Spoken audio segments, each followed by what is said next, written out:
Namaskar and welcome to Indian Diplomacy, a show on Doordarshan, India's national broadcaster, about India's foreign policy, India's international relations, India's major strategic partnerships, and how India consciously and deliberately is trying to make and shape a better world order. Viewers, in this episode, we are taking up the theme of a very central defense partnership of India with the United States. US India defense cooperation is on the upswing. A lot of new initiatives have been announced, and there is a huge expectation that India-US defense partnership will grow to a higher level, which will have huge strategic ramifications and implications for Asia, Indo-Pacific, and indeed for the global power configuration. And to discuss this topic, let me introduce you to a very special guest joining us via remote, Lieutenant General Anil Ahuja.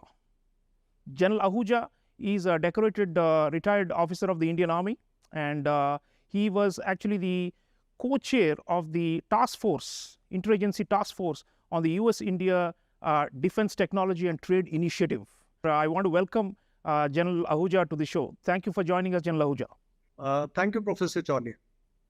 General Ahuja, US-India is looking up in a big way. There have been a flurry of new initiatives that have been announced to ramp up the defense industrial cooperation, technology transfer. Whole range of acronyms are being thrown around now to describe this upswing in the relationship. I'd like you to start with the fundamental question as to why is it happening now, and what is the significance you think of all the new defense industrial cooperation initiatives. Where does this take US and India? The US has declared India as its major defense partner long ago, but now it looks like finally we are putting the money where the mouth is, walking the talk, and probably going to achieve a higher level of strategic partnership through these initiatives. So your opening comments on the latest developments and how you see US-India defense cooperation, the graph, the way it is emerging. See, we are at a time where we are making a transition into a next phase where you asked me this question about our defense industrial cooperation. Now, from the earlier days of overcoming hesitation of history, we entered into that phase of our defense cooperation where India was designated as the major defense partner, and we concluded foundational agreements and a number of other initiatives. We put the building blocks in place. And today, after the visit of US Secretary of Defense to India, 4th, 5th June 2023, we are talking of defense industrial cooperation. We are fast-tracking technical cooperation where we are laying special emphasis on removing regulatory blocks, at least refining our procedures on both sides, which hitherto have impaired deep cooperation between us.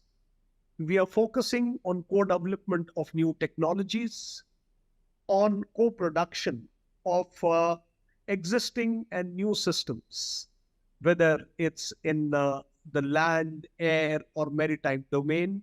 So today, if we talk of this, something which is long-lasting, which is not just plug in and plug out, it will act as a ballast in our relationship. So that's why I think it's very important for us, the kind of long-lasting, deeper cooperation that we are going into. Right. General, why do you think this long-lasting cooperation is happening now? I mean, it seems that the so-called de facto Cold War between the US and China is hotting up, and we are seeing more and more close encounters that the navies and the air forces of the Chinese and the Americans are having. The competition is very intense. The struggle is really strong. And in that context, is that why the Americans are now warming up to this more strategic and longer term vision, especially for technology transfer? Because in the past, you've served on the DTTI. There have been disappointments, and we have had expectations. They have not been fulfilled. But what explains the timing? We are in 2023 and looking forward to the rest of the decade. Why are the Americans now more forthcoming, you think, with this, more deeper and sustained engagement with a longer-term outlook? Undoubtedly, there's the China factor, and the Americans seem to be more worried about it now than they were even 5 or 10 years ago. And is that the propelling factor alone, or what else is happening in your view that's taking the trusted defense partnership to this higher level? That's a very valid point, that why now? And you also asked that in a common perception, why did technology cooperation not succeed earlier? See, China is a common factor. It's a common threat. But at the same time, that's not the only factor. We have a shared vision, and we have traveled quite a long distance for us to realize that between two of our countries, there's mutual dependence. There are things which we can contribute towards the US's Indo-Pacific policy and the global aspirations that they have, and likewise, they can contribute to us.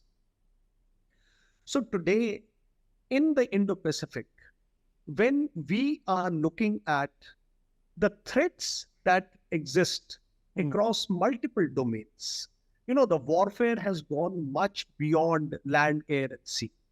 We're talking of cyber, space, a number of other domains.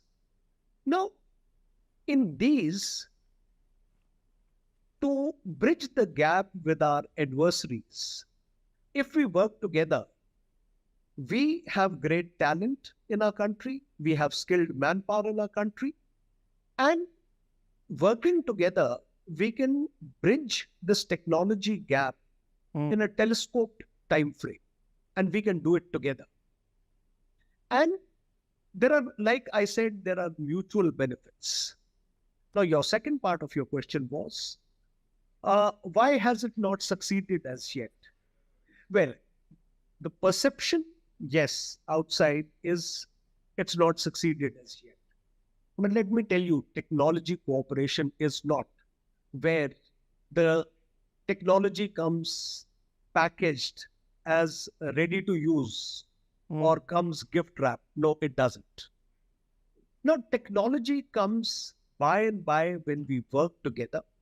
Now, initially when we started, because DTTI, which the idea was initiated in 2012, it started getting operationalized around end 2014-15. Now, the expectations on the Indian side were we would have technology here in a very quick time frame. And the expectation on the US side was that because of this technology cooperation, we'll get benefits of trade, immense benefits of trade. And both of us had certain expectations, which perhaps have a longer gestation period than what we had perceived in our minds. Absolutely. So our viewers, General Anil Ahuja is saying that it's been slow progress, but we have made progress, and the foundation has now been laid for stepping up a gear and going to the next level. And I have very interesting comments from the U.S. Defense Secretary Lloyd Austin while he was on an India trip, talking about technology, why they want to share it with India, and what is the importance of India in the overall defense strategy of the United States. Let's listen in to the U.S. Defense Secretary and continue the discussion. And we're still very careful about guarding our technology, and we only share our technology with countries that we absolutely believe in and trust, and so you see an increasing desire for us to share with our partners here in India. And I think that if you look at some of the things that we're working on, Anton, it's I would describe this period as is certainly consequential in terms of the kinds of things that we're doing, working together on. But I would also say it's transformative in that again, there are opportunities to increase capacity, increase capability, and all of that is good as you look at what it takes to ensure that we continue to work towards a free and open Indo-Pacific. And again, we share that vision with India and with many other countries in the region as well. The first piece is it accurate to say that the U.S.-India relationship is one of the most consequential in this century? Absolutely. These are the two world's largest democracies working together toward a common vision of a free and open Indo-Pacific. Tremendous capacity in this country, and again, like-minded countries working together I think can create lasting effects. And the effects that we're after is what we've hammered home over and over again, is just to make sure that the region remains open and secure and promotes commerce and the free flowing of ideas and that sort of stuff. So, it is a very, very important relationship. So there you go, viewers. Lloyd Austin, U.S. Defense Secretary, saying we are in a consequential and transformative period of U.S.-India defense cooperation. And he says the goal is that India and the United States will combine, pool their strengths and resources, and will have, he says, quote, lasting effects, by which he means the free and open Indo-Pacific. Coming back to General Ahuja, General, we heard the U.S. Defense Secretary laying out his vision and the American outlook towards defense cooperation with India. Let's talk a little bit deeper about some of the initiatives. I mean, for example, the ICET, you already mentioned the initiative on critical and emerging technologies. There is the INDUS-X, INDUS-X, that's been announced lately, and this is going to bring the private sectors of both countries closer together. And there are many other such. There is the dialogue on advanced defense domains. So all kinds of new initiatives are being bandied about. So please tell the audience how forthcoming the US is now with technology, because historically people have been skeptical and people think that Americans are very guarded and they don't easily let go of their core technology. But here you have the US Defense Secretary coming out and saying we want to do it with India. And obviously market share is one factor also, right, for them, because the latest, as of 2022, US accounts for only about 11% of India's defense acquisitions, while Russia is still around 45% and France is 29%. So American companies obviously want more business in India, there's no doubt about it. But in the process, like you said, it also benefits us. So I guess it's a win-win situation where we need the advanced know-how to close the strategic gap with China that you are talking about. And on the other hand, the Americans profit from it, but also are able to do what they call the offshore balancing, because they can't on their own stop the Chinese juggernaut. So your thoughts on how forthcoming the Americans are, and from your experience of being in the DTTI, what kind of conditionalities come with this? I mean, do the Americans give freely, and if so, or do they say, there are end user agreements and all these limitations? And how freely can we use this technology to build up our own muscle power in this emerging Indo-Pacific balance?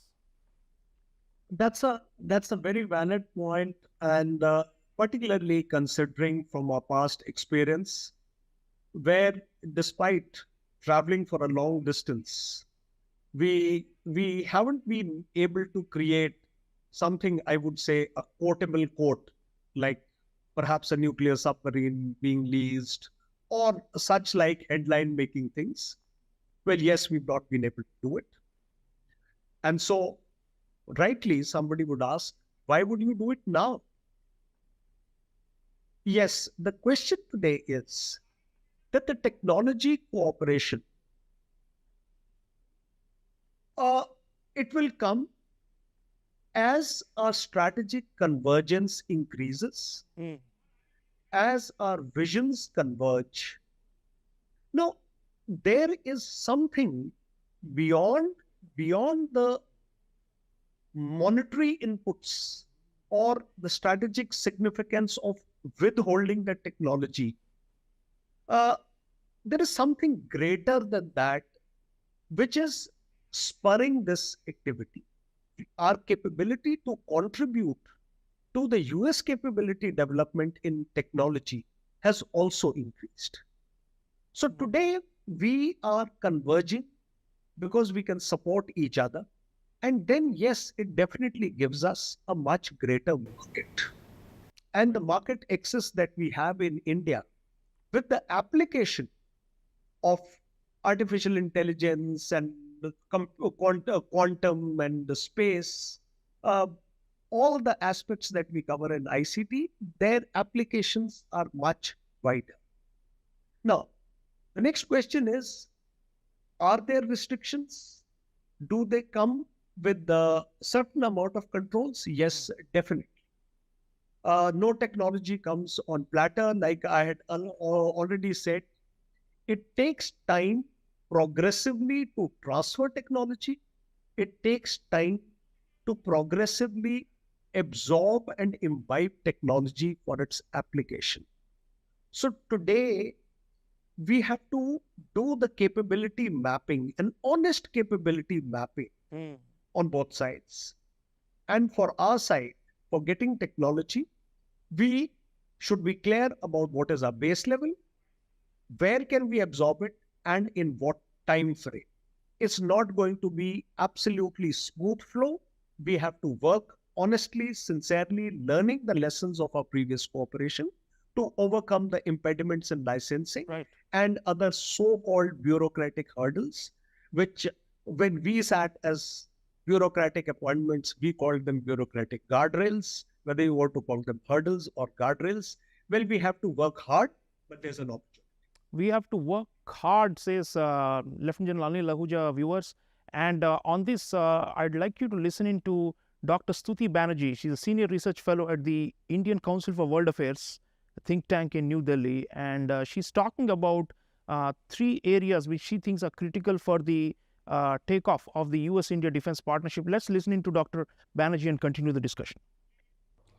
Secretary Austin's visit to India has reinforced the fact that defense is an important pillar in India-US strategic partnership. The two countries are now looking at a roadmap for defense cooperation, and within this they have identified several areas for joint collaboration, of which the 3 that stand out are: the first is the India-US Initiative on Critical and Emerging Technologies. This initiative is looking at not just defense innovation, but cutting-edge technology development in sectors such as AI, advanced telecommunications, etc., which have use both in the civilian and military sectors. The second is the cyberspace domain. As our military systems become more complex and interconnected, it becomes critical to ensure the safety in the cyberspace domain. And the third is space.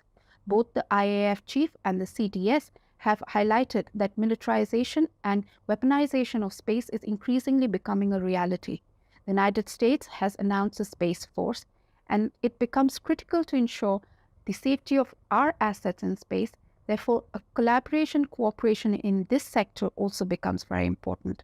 I feel that these are the 3 sectors which need to be highlighted for a future-ready defense cooperation. Viewers, Dr. Stuti Banerjee talking about some of these emerging areas of US-India defense cooperation. General Ahuja, I want to come back to you on one point that Dr. Banerjee was making, which is about space. And I've increasingly been reading the term ISR, intelligence, surveillance, and reconnaissance, and also space. And these are being talked about as the new frontiers for US-India cooperation.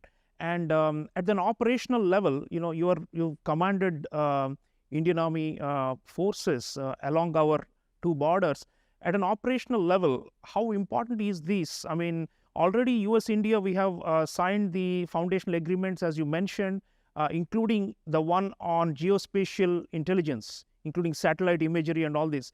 And it's been reported that we have been able to thwart Chinese attempted incursions at the line of actual control thanks to real-time intelligence sharing with the US. That's the kind of concrete cooperation that I think we will be looking to extract and leverage from this emerging new areas of cooperation. So how important is space? How important is ISR? And as a military man, how do you see this benefiting India in its ability to defend its terrain and to push back aggressors? if to a viewer I had to say answer your question in crisp 2-3 words, the importance of ISR, I would say intelligence, surveillance, and reconnaissance is as important to a nation, to a military, as eyes and ears are to me individually. Now, we have been talking of ISR, and when it comes to maritime domain, we've been talking of maritime domain awareness across all domains, on the surface, under the sea. So what you're talking is you are wanting at getting real-time, actionable intelligence, and you are looking at gaining information, which is much larger. And these are our eyes and ears. Now, definitely, when our standoff in Eastern Ladakh started, you are well aware, we leased 2 drones from the US. We've been using them very, very effectively. And we progressively built our own capability in ISR domain. And we made immense progress in this. And this remains a priority area because forewarned is forearmed. And yes, we have been able to thwart a number of actions. Most glaring to a common viewer would be what happened in Arunachal Pradesh in December 2022, when east of Tawang, Chinese tried to intrude into that area, and we had an effective ISR system which helped us thwart the Chinese attempts in the area of Yangtze east of Tawang. So that's something very real. And space is an important domain where or through which we implement our ISR. And definitely having signed the foundational agreements of COMCASA and BECA, it just facilitates us to use this for our operational applications. And this will remain a priority area of our cooperation, and this will remain a priority area of our own capability development. Right. General, there has been a suggestion from a US Congressional Committee that India should consider joining the NATO plus 5 arrangement or the NATO plus arrangement, which includes a number of countries in the Indo-Pacific like Japan, South Korea, and Australia. And of course, we have not been very keen on being associated with NATO per se because of our concerns about strategic autonomy and all that.